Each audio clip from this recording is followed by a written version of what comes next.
우리 다시 한번 우리 순장님들에게도 모든 사역팀장님들에게도 또 서로에게도 잘 모이고 잘 섬깁시다. 그런 의미로 축복과 격려의 박수 함께 나누겠습니다. 네. 하나님의 말씀 함께 나누겠습니다. 하나님의 말씀은 사도행전 1장 13절에서부터 26절까지의 말씀입니다.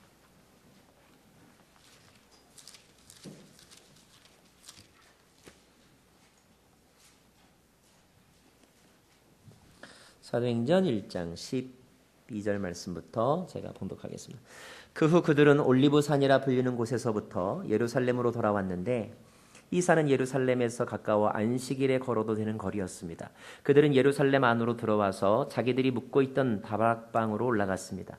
거기에 있던 사람들은 베드로, 요한, 야고보, 안드레, 빌립, 도마, 바돌로메, 마테, 알페오의 아들 야고보, 열심당원 시몬, 그리고 야고보의 아들 유다였습니다. 그들은 모두 그곳에 모인 여자들과 예수의 어머니 마리아와 예수의 동생들과 함께 한마음으로 기도에 전념하고 있었습니다. 그 무렵 모인 사람들이 약 120명쯤 됐는데 베드로가 형제들 가운데 일어나 말했습니다. 형제들이여, 예수를 체포한 사람들의 앞잡이가 된 유다에 관해 성령께서 다윗의 입을 통해 미리 말씀하신 성경이 이루어질 수밖에 없었습니다. 그는 우리 가운데 속했던 사람이었고 이 직무의 한 몫을 감당했던 사람이었습니다. 유다는 자기 불의의 대가로 밭을 샀는데 거기서 그는 곤두박질해 배가 터지고 내장이 온통 밖으로 쏟아져 나왔습니다. 이 일이 예루살렘에 사는 모든 사람에게 알려졌습니다. 이 밭을 그들의 지방말로 아겔다마라 불렀는데 그것은 피의 밭이라는 뜻입니다. 그런데 시편에 그의 거처를 폐허가 되게 하시고 그곳에 아무도 살지 못하게 하십시오 라고 기록됐고 또 다른 사람이 그의 직무를 차지하게 해 주십시오 라고 기록됐습니다. 그러므로 주 예수께서 항상 우리와 같이 다니던 동안에 곧 요한이 세례를 주던 때부터 시작해 예수께서 우리들 가운데서 하늘로 올리워 가시기까지 함께 다니던 사람들 가운데 하나를 뽑아 우리와 함께 예수의 부활에 대한 증인이 되게 해야 합니다. 그래서 사도들이 두 사람, 곧 바사바 또는 유스도라고도 불리는 요셉과 마띠아를 추천했습니다. 그리고 그들은 모든 사람의 마음을 아시는 주여, 이 두 사람 가운데 주께서 택하신 사람이 누구인지 보여주셔서 이 봉사와 사도의 직무를 대신 맡게 해 주십시오. 유다는 이것을 떠나 자기 자리로 갔습니다 라고 기도했습니다. 그리고 나서 그들이 제비를 뽑았는데 마띠아가 뽑혀서 그가 11사도와 함께 사도의 수에 들게 됐습니다. 26절 말씀까지 봉독했습니다.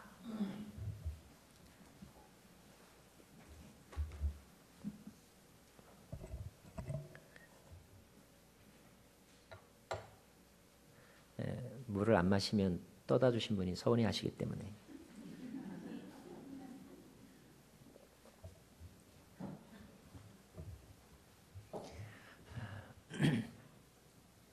여러분은 누군가를 아주 애타게 기다려 보신 적이 있으십니까?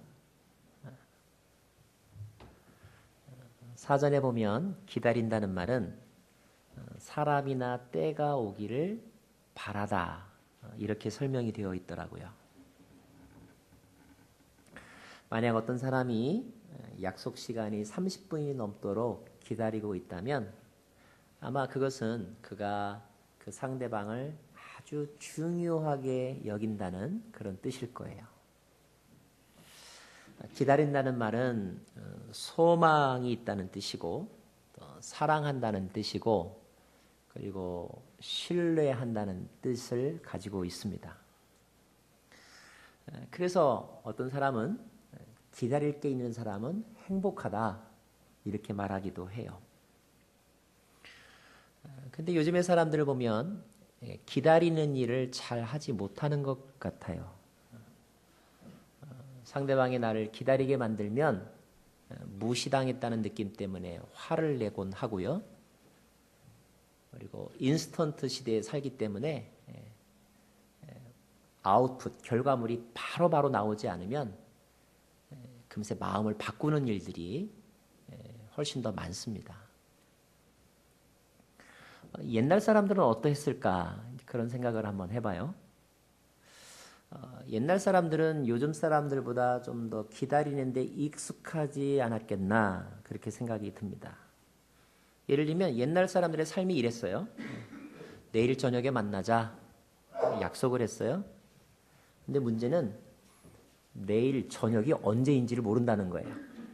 시계가 없었기 때문에, 시간 구분이 없었기 때문에 어떤 사람은 5시를 저녁이라고 할 수도 있고 어떤 사람은 10시를 저녁이라고도 할 수가 있죠.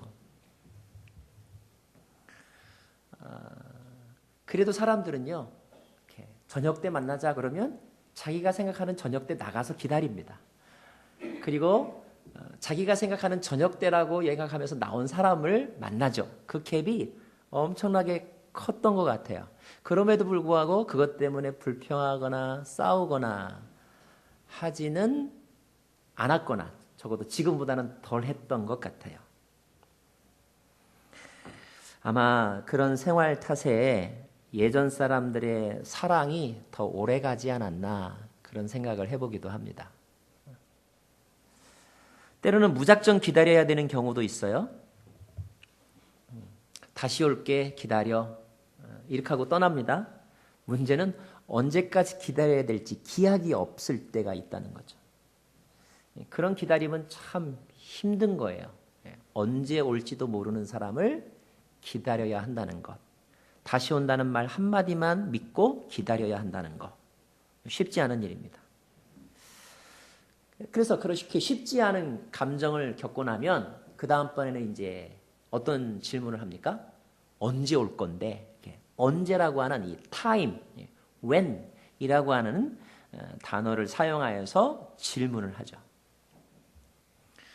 근데 이렇게 기약 없이 기다리라고 말씀하는 분 가운데 한 분이 하나님이시더라고요. 성경을 보면 하나님께서 가끔 그러셔요. 기다려라. 언제요? 이렇게 물어보면 그건 묻지 말아라. 언제 올지는 너희들에게 권한이 아니다. 그건 내가 정할 것이다. 그러나 분명히 오긴 온다. 분명히 올 테니까 기다려라. 이렇게 말씀하실 때가 있거든요. 그게 바로 지난주 본문의 말씀의 내용입니다.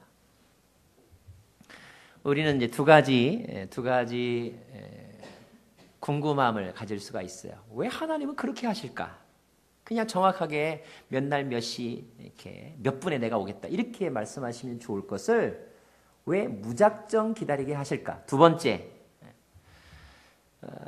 어쩔 수 없이 그렇게 기다려야 한다면 기다리면서 우리는 무엇을 해야 할까? 무엇을 하면서 기다리는 것이 지혜로운 것일까? 두 가지 질문을 우리가 가질 수가 있습니다. 저만 그런 고민이 생기고 여러분은 전혀 고민이 안 생기신 것 같아요. 오늘 말씀은 그 고민에 대한 답이라고 우리가 볼 수가 있습니다. 자, 지난주 말씀에서 우리는 예수님의 부활과 더불어서 새로운 시대가 시작되었다는 사실을 함께 나누었죠. 세 가지 단어를 다시 한번 반복하고 싶은데 같이 한번 따라해 주시면 좋겠습니다. 회복의 시대, 성령의 시대, 교회의 시대. 회복이 시작이 되었고 성령의 시대가 열렸고 교회의 시대가 열렸다는 것입니다. 그러나 여러분, 그것은 그런 시대가 시작되었다는 것이지 완성되었다는 것과는 좀 다른 뜻입니다. 시작은 시작일 뿐이에요. 대부분 시작은 아주 적은 수의 사람들에 의해서 비롯될 때가 많이 있습니다. 시작이 완성이 되려면 많은 시간이 걸리기도 한다는 거예요. 하지만 또 거꾸로 보면 완성된 모든 것들은 뭐가 있었어요? 시작이 있었습니다.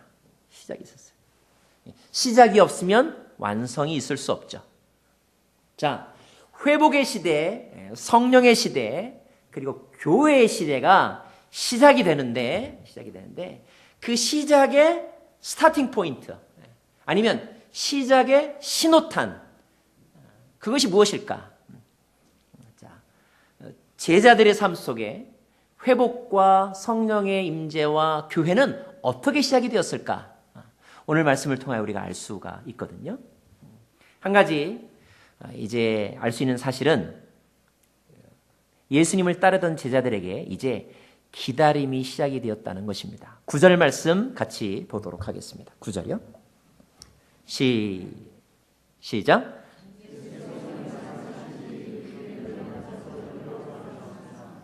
그리고 예수님의 모습이 구름 속으로 사라져 보지 않게 됐습니다. 여러분, 이 장면을 한번 이렇게 상상을 해보세요. 저희 아버지는 제가 대학교 4학년 때 비교적 갑작스럽게 돌아가셨습니다. 돌아가시고 나서 장례식이 마칠 때까지 3일 동안 아주 극도의 슬픔이 저를 지배했어요. 근데 그렇게 슬프면서도 또 장례 절차를 다 이렇게 이제 지내야 되잖아요. 문상객들도 맞아드려야 되고 정신없이 보냈던 3일이었습니다. 많은 분들이 찾아오셔서 고인의 죽음을 애도해 주셨어요. 3일째 되는 날 이제 고향에 가서 고향 땅 산소에 아버지를 묻었습니다. 그 무덤은 저희 고향 땅에 있는 저희 집에서 그렇게 멀지 않았어요. 약 1마일 정도? 걸어서 한 10분 정도면 충분한 거리였습니다. 봉분이라고 하죠. 이 무덤을 이렇게 다 완성하고 그리고 이제 짐을 챙겨서 산소에서 떠나 집으로 올 때 10분이면 가는 충분한 거리였지만 그 길은 그 어떤 길보다도 참 힘들고 멀게 느껴졌던 그런 기억이 있습니다. 흙으로 아버지가 덮이는 것을 보고 나서야 저는 이별을 실감하게 되더라고요. 아, 인생이 흙이구나. 아직까지 가족들은 구심점을 찾지 못해서 그냥 멍한 상태입니다. 누군가는 그 아버지의 자리를 대신해야 되는데 아직 명확하게 정해지지 않았습니다.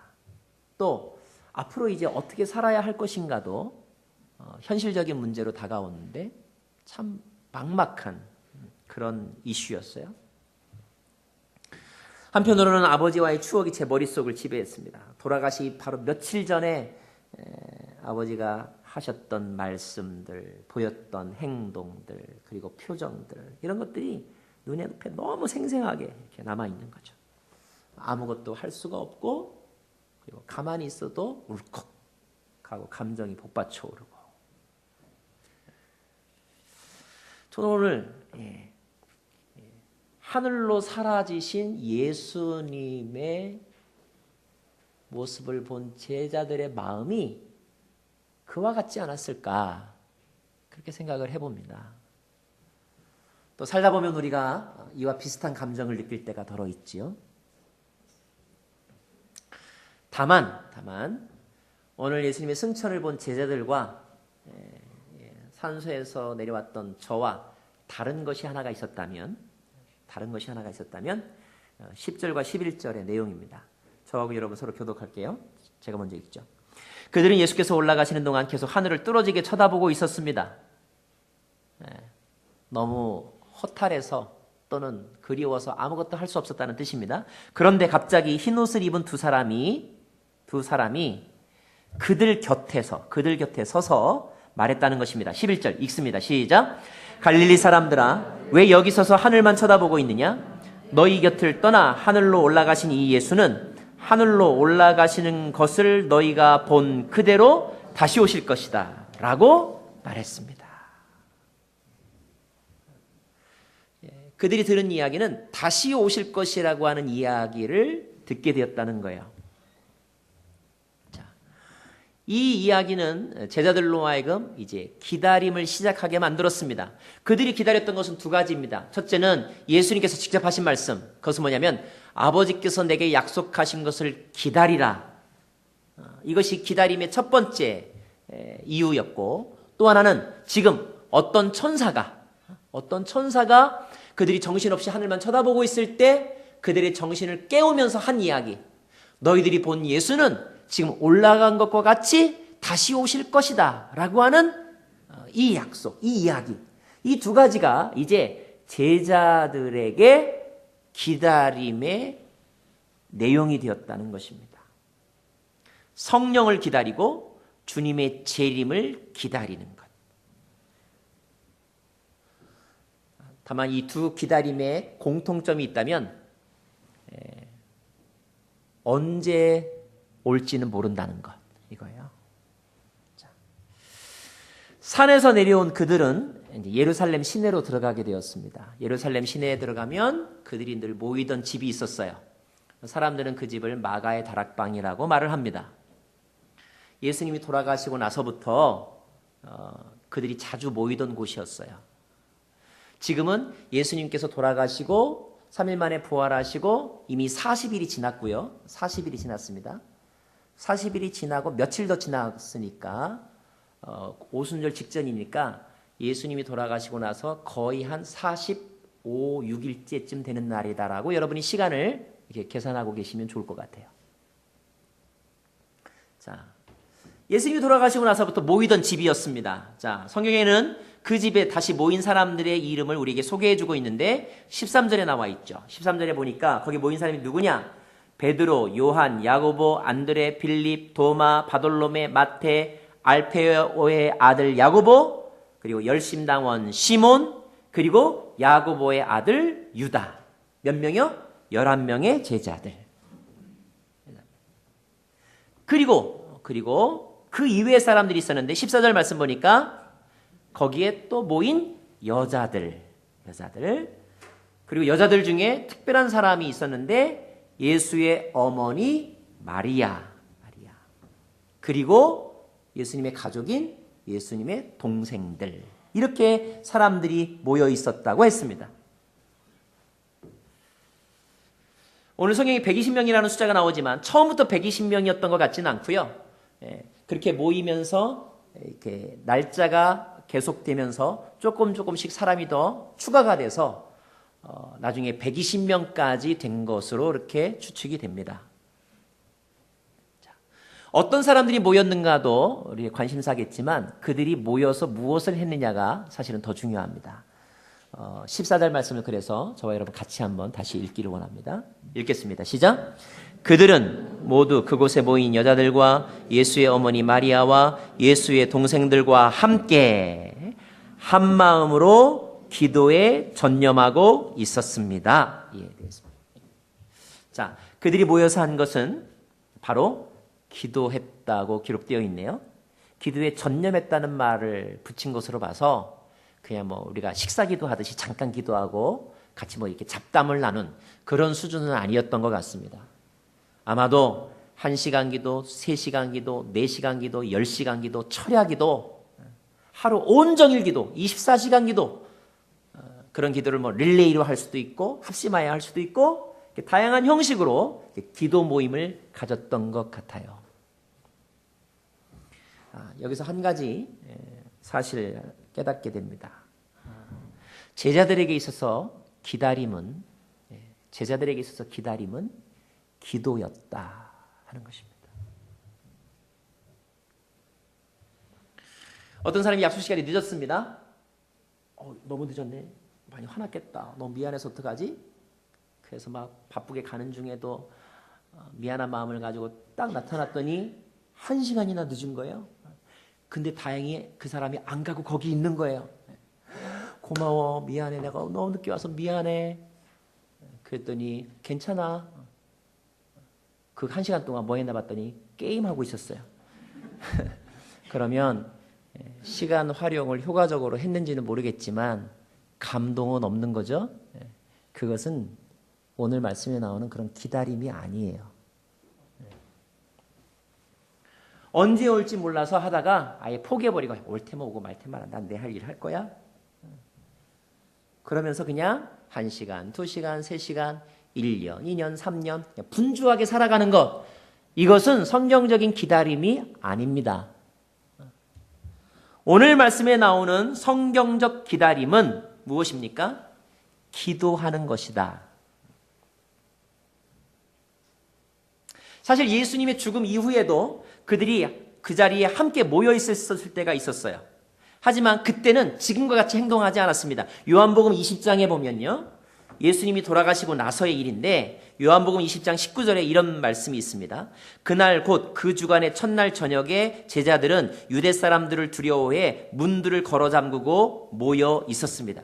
그때 제자들은 모여 있었지만 그때는 그들의 감정은 뭐였는지 아세요? 불안이었어요. 두려움이었습니다. 이것은 기다림이 아닙니다.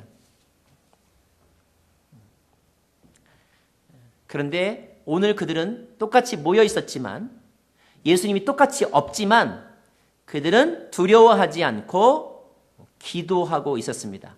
왜요? 신라 같지만, 좀 막연하긴 하지만 희망이 있었기 때문에, 약속이 있었기 때문에. 약속이 있는 사람, 희망이 있는 사람만 기도합니다. 회복의 약속을 받은 신자들, 다시 올 것이다라고 하는 약속을 들은 신자들, 내가 너희에게 아버지께서 약속하신 성령을 선물로 줄 것이다 라고 하는 그 약속을 받은 사람들, 그 사람들이 한 일, 비록 언제인지 그 타이밍은 알 수가 없지만 그런 사람들이 한 것은 바로 기도였다라는 것이죠. 자, 저는 여러분에게 이제 이렇게 적용하고 싶습니다. 여러분의 자녀들이 잘 될 줄로 믿으십니까?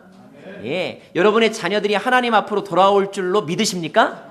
그렇다면 그 자녀들이 돌아오기를 기다린다는 말은 자녀가 돌아오기를 기도한다는 말이어야 합니다. 경제가 회복될 것입니다. 믿으십니까? 그러면 경제가 회복되기를 기다린다는 말은 경제 회복을 위해 기도한다는 뜻입니다. 우리 교회 부흥할 것입니다. 믿으십니까?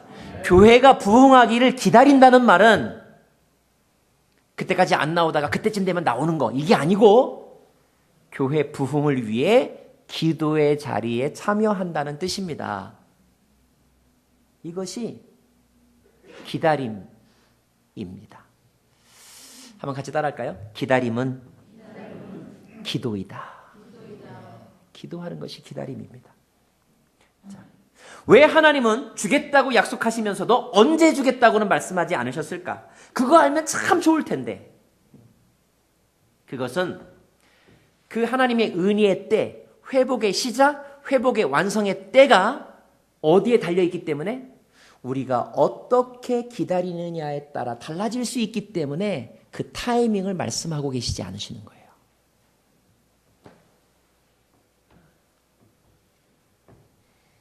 다시 말하면 우리가 어떻게 그 약속을 기다리느냐에 따라서 그 타이밍, 그 시간은 당겨질 수도 있고 늦어질 수도 있고 아니면 나는 영원히 경험하지 못할 수도 있다는 것입니다. 하나님은 하나님의 일을 우리와 함께 완성하기를 원하시는 거예요. 하나님과 함께 완성하는 방법이 무엇이냐면 그것이 바로 기도라는 것입니다. 기도.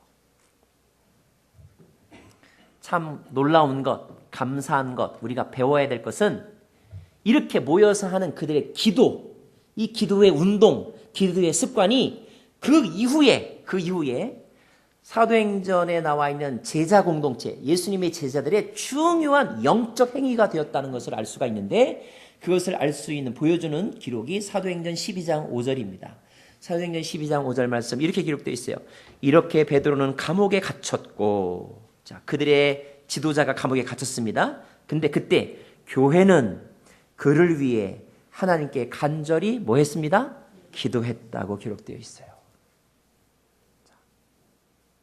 사도행전의 공동체는 막연한 일 때문에 걱정하거나 불안하지 않았고요. 그런 일이 생길 때마다 모여서 기도했다는 것입니다. 진정 우리 교회가 사도행전적 교회가 되기를 원하십니까? 여러분의 인생이 사도행전적 인생이 되기를 원하신다면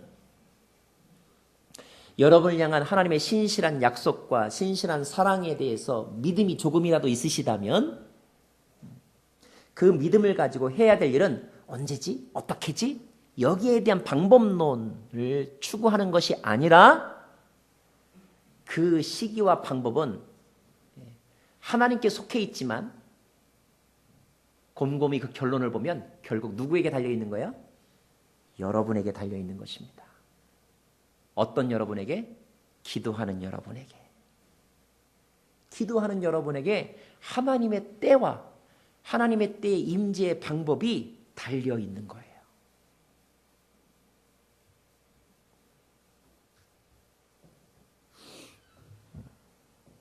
병이 낫기를 바라십니까? 네. 나을 때까지 기도하시기 바랍니다. 성령 세례 받기를 원하십니까? 받을 때까지 기도하시기 바랍니다. 사도행전의 시대는 기도의 시대이다. 기도의 시대가 열렸다. 우리 포틀랜드 온누리 교회 물론 이제까지도 기도했지만 2013년도 기도의 시대가 열려지기를 축원합니다. 기도에 불이 붙는 교회.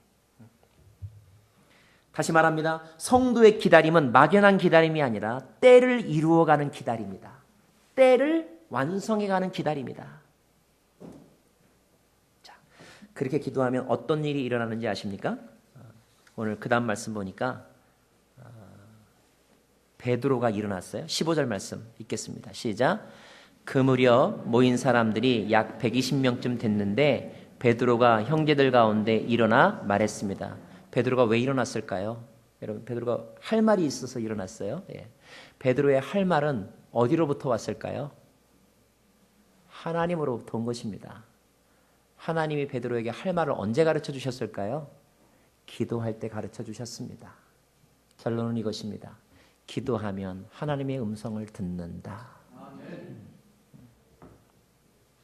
여러분, 우리가 합심하여 기도하면요 반드시 그 가운데 하나님의 음성을 듣는 사람이 생깁니다. 그 사람이 리더입니다. 목소리 큰 사람이 리더가 아니고요, 하나님의 음성을 듣고 하나님의 비전을 먼저 보는 사람이 리더입니다. 자, 일어난 베드로가 무슨 말을 했는가? 일어난 베드로가 한 말은 놀랍게도 이것이었어요. 16절 시작. 형제들이여, 예수를 체포한 사람들의 앞잡이가 된 유다에 관해 성령께서 다윗의 입을 통해 미리 말씀하신 성경이 이루어질 수밖에 없었습니다. 자, 놀랍게도 베드로가 한 말은 유다에 관한 이야기였어요. 저는 이 본문을 보면서 한 가지 미처 생각하지 못했던 제자들의 마음, 제자 공동체의 상황에 대해서 한번 묵상해 보았습니다. 제자들의 마음속에는 한 가지 아픔이 있어요.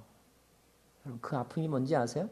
물론 존경하는 예수님이 돌아가신 거 더 이상 볼 수 없는 가장 큰 아픔이겠죠. 그런데 또 하나의 아픔이 있어요. 그들의 마음을 짓누르고 있는 돌덩이와 같은 아픔이 있어요. 그게 뭔지 아세요? 유다의 일이에요. 유다.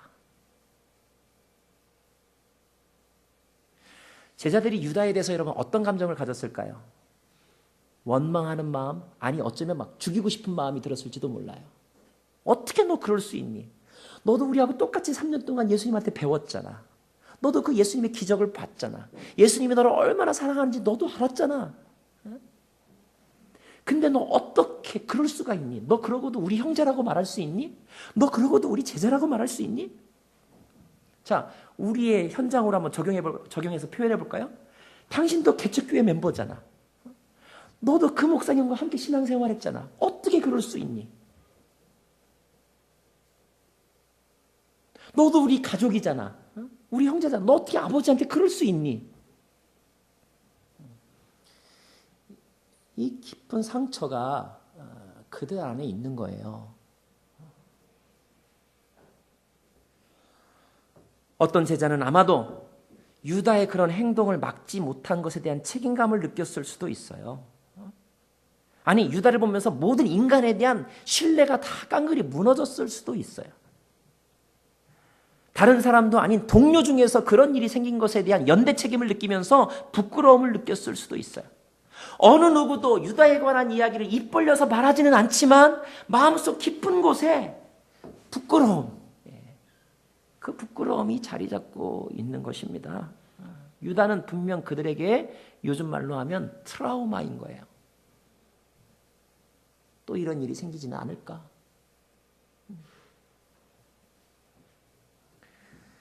그런데 하나님이 오늘 베드로를 통하여 바로 그 유다에 관한 이야기를 하고 계신 거예요.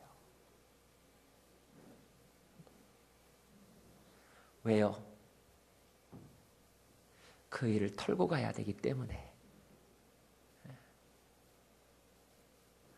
하나님이 여러분의 인생의 문제를 털고 가기를 원하시는 부분이 있어요.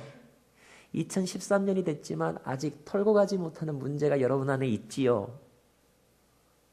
차마 누구에게도 말 못하고 순모임에서도 얘기 못하는 부분이 있지요. 근데 하나님께서 이렇게 설교를 듣다 보면 다른 사람은 못 알아듣지만 나만이 알아들을 수 있는 표현으로 말씀하실 때가 있어요. 그 부분을 이렇게 들추어 내신다고요. 왜 들추어 내시는지 아세요? 그거 털고 가야 되니까.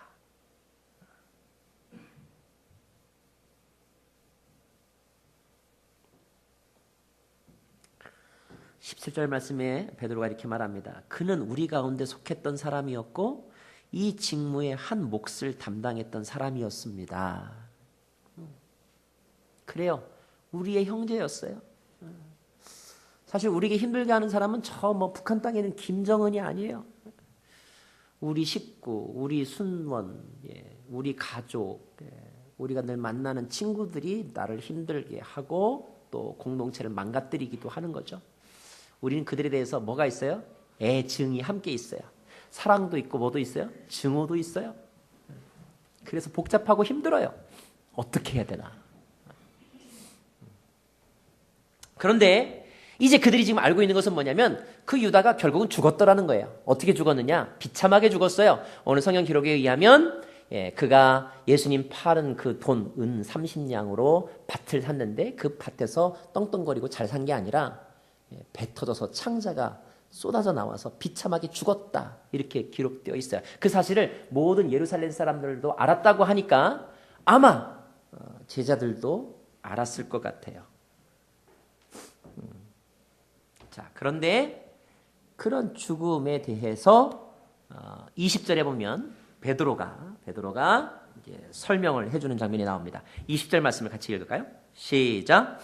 그런데 시편에 그의 거처를 폐허가 되게 하시고 그곳에 아무도 살지 못하게 하십시오라고 기록됐고 또 다른 사람이 그의 직무를 차지하게 해 주십시오라고 기록됐습니다. 베드로가 어떻게 이렇게 놀라운 성경 지식이 있었는지 몰라요. 성경을 다 외웠나요? 이것은 기도 가운데 하나님께서 베드로에게 생각나게 하신 말씀이에요. 베드로가 구약 성경 중에서 그 많은 성경 중에서 시편에 있는 말씀을 딱 꺼집어내 가지고 오늘 그들이 겪고 있는 그들이 보고 있는 상황과 딱 연결을 시켜주면서 해석을 해주는 것입니다. 그 해석의 내용은 무엇이냐면 그의 죽음은 결국 말씀이 이루어진 것이다. 말씀이 이루어져. 아니 그의 죽음뿐만 아니라 그가 예수님을 배신했던 것, 그에 의해서 예수님이 죽음 당하신 것, 그 모든 것 자체가 사실은 매우 비참한 일이고 슬픈 일이고 일어나지 않아야 될 일이었지만 그러나 그것도 역시 하나님의 큰 계획과 하나님의 섭리 가운데 일어난 일이다 라고 설명해주고 있습니다. 그리고 그들이 해야 될 일을 또 말씀을 통하여 설명해주고 있는데 다른 사람이 그의 직무를 차지하게 해주십시오라고 기록되어 있다. 무슨 말입니까? 이제 누군가가 그의 역할을 대신하게 될 것이다. 너희들은 이 일을 해야 된다 라는 말씀을 베드로를 통하여 지금 말하고 있는 것입니다. 21절 22절 말씀. 그러므로 주 예수께서 항상 우리와 같이 다니던 동안에 곧 요한이 세례를 주던 때부터 시작해 예수께서 우리들 가운데 하늘로 올리워 가시기까지 함께 다니던 사람들 가운데 하나를 뽑아 우리와 함께 예수의 부활에 대해 증인이 되게 해야 합니다. 베드로가 이 문제를 말씀으로 해석해주고 있고 할 일을 지금 가르쳐주고 있는 것입니다. 왜 우리가 가만히 그 자리에 머물러 있을까요? 뭘 해야 될지를 몰라서 가만히 있는 거거든요. 그런데 그들에게 무엇을 해야 될지 구체적인 방향들이 지금 쏟아져 내려오고 있습니다. 언제요? 기도할 때. 시편 말씀에 이런 기록이 있습니다. 여호와를 경외하는 자 누구뇨? 그 택할 길을 가르쳐 주시리로다. 여러분 뭘 해야 될지 몰라서 아직도 좀 답답하십니까? 기도 가운데 하나님의 음성과 비전을 캐스팅하십시오. 여러분에게 할 일을 가르쳐 주실 거예요.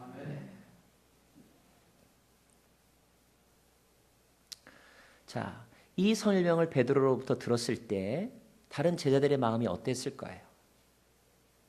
이제 그들은 유다에 관한 개인적이고 인간적인 해석과 판단과 감정을 영적인 의미로 재해석하게 되고 이제 유다로부터 벗어나게 되는 것입니다.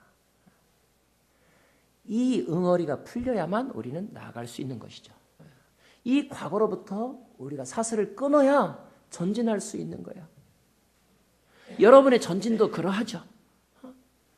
여러분의 마음과 삶 속에 있는 유다의 행동이, 유다의 상처가, 유다가 준 후유증이 해석이 되어야 하고 의미가 발견되어야 되고 끊어져야 여러분은 한 단계 한 걸음 앞으로 나아갈 수 있는 것입니다. 이제 그런 시대가 왔다는 거예요. 2013년은 여러분에게 그러한 해가 되기를 바랍니다. 아무도 그 말을 하지 못했는데 기도하는 사람, 기도할 때 베드로를 통하여 하나님께서 답을 가르쳐 주셨습니다. 기도할 때 여러분의 고민이 풀릴 수 있기를 바랍니다. 자, 그래서 그 다음 말씀 보면 그들은 베드로의 말을 따라 사도를 세우는 일에 착수했습니다. 저는 여러분에게 귀한 삶의 지혜 한 가지 가르쳐 드리고 싶은데, 어떤 사람이 기도하고 난 다음에 말하면 신중하게 들으시기 바랍니다. 여러분이 열심히 기도하고 와서 저한테 와서 목사님 제가 기도했는데요, 이 일을 못하겠습니다. 자, 그러면 제가 기꺼이 알겠습니다. 제가 이렇게 축복해 드릴게요. 근데 기도도 안 해보고 기도하고 올게요 하고 가서 못하겠어요 이렇게 말하면 제가 막 끝까지 하라고 그럴 거예요. 왜냐하면 내가 먼저 기도했으니까. 네, 여러분이 정말로 기도하고 오셔서 응답 받아가지고 목사님 저 교회를 옮겨야 되겠습니다. 그러면 제가 기꺼이 축복하고 파송해서 보내드릴게요. 기도하고 난 사람의 말은 신중하게 들으시는 것이 복받는 비결입니다. 자, 23절. 그래서 사도들이 두 사람 곧 바사바 또는 유스도라고 불리는 요셉과 마띠아를 추천했고요.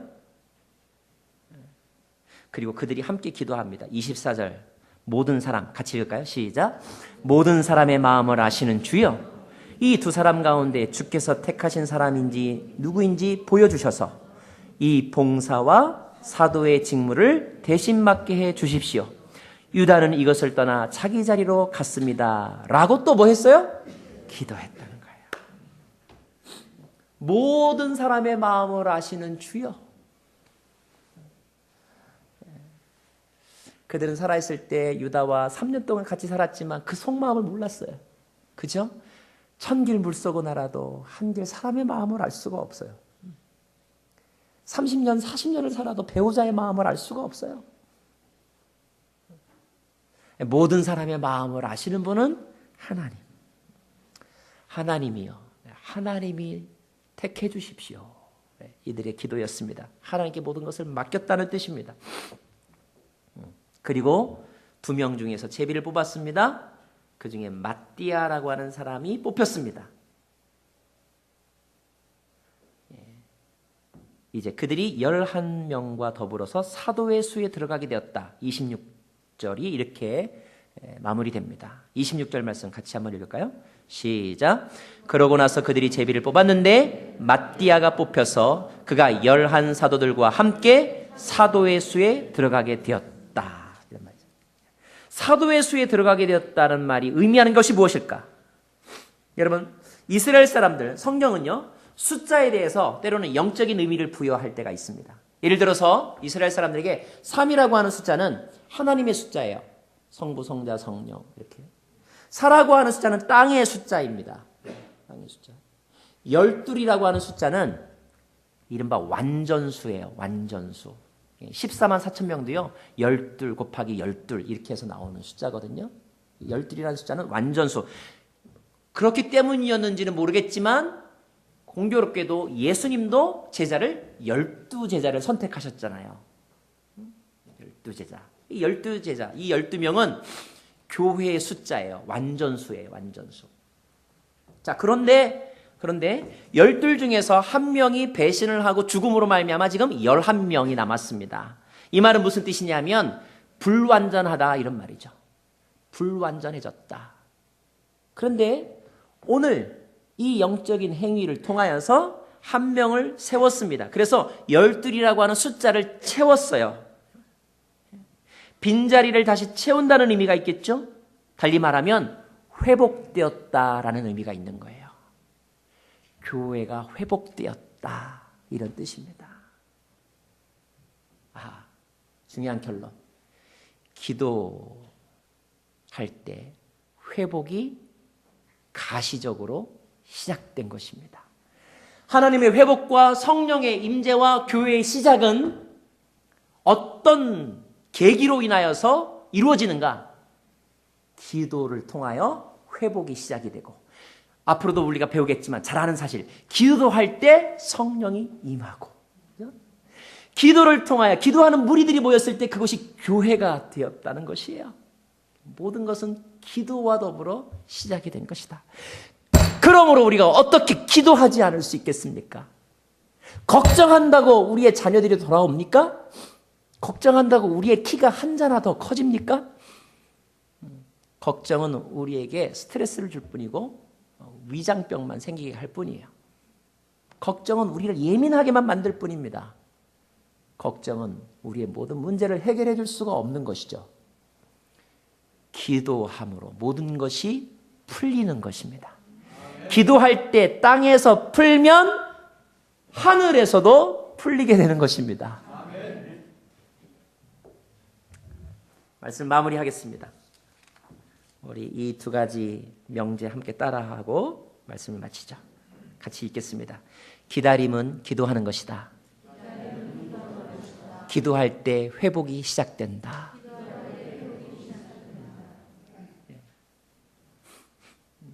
재밌는 것은 성령, 약속하신 성령이 오는 것은 기도할 때 그나마 비교적 빨리 왔어요. 그죠? 제 생각에는 아무리 길게 잡아도 열흘 넘게 기도하지 않았어요. 예수님이 승천하시고 나서 오순절까지니까 얼마나 한 3, 4일 기도하고 성령 받았어요. 그러면 예수님이 약속 가운데 남은 약속이 하나가 뭐예요? 주님의 재림이죠. 주님의 재림이 올 때까지 우리는 뭐 해야 돼요? 기도해야 돼요. 저는 주님의 재림이 빨리 왔으면 좋을까요? 늦게 오시는 게 좋을까요? 빨리 오시길 원하면 빨리 기도하세요. 기도하겠습니다.